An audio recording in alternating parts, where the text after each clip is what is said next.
Côte d'Ivoire. Abidjan, le 7 mars 2023, s'est tenu le premier conseil national du parti Force au peuple.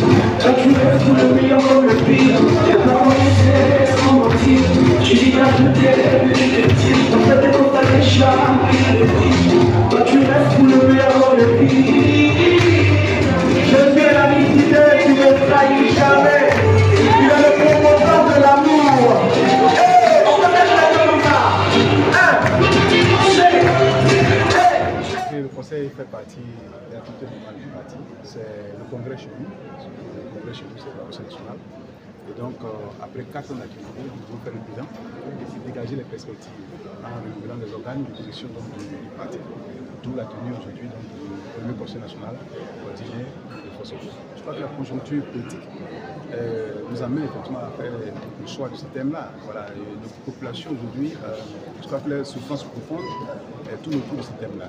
Nos populations ont besoin d'avoir des réponses réelles quant, n'est-ce pas, à leur qualité de vie, quant, n'est-ce pas, à leur revenu. Parce que nous croyons, nous, à Force au peuple, que c'est lorsqu'on trouvera effectivement des solutions durables à ces état de fait-là, on pourra certainement parler de cohésion sociale, de paix, de fraternité réelle en Côte d'Ivoire. Et donc, pour nous, c'est un enjeu essentiel.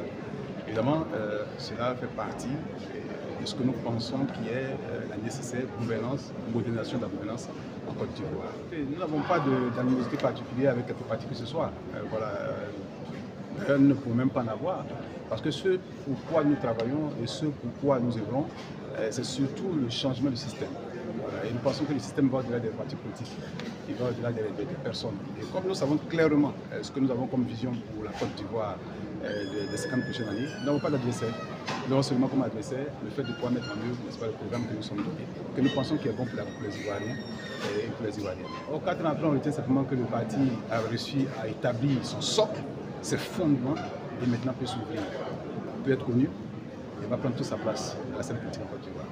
Je suis docteur Jean-Manuel Gnagnon, je suis du Togo, je suis le président du mouvement togolais pour la restauration. Je suis arrivé, j'ai été invité par mon cher frère et camarade Innocent Yemlé pour le premier congrès de son parti Force au peuple.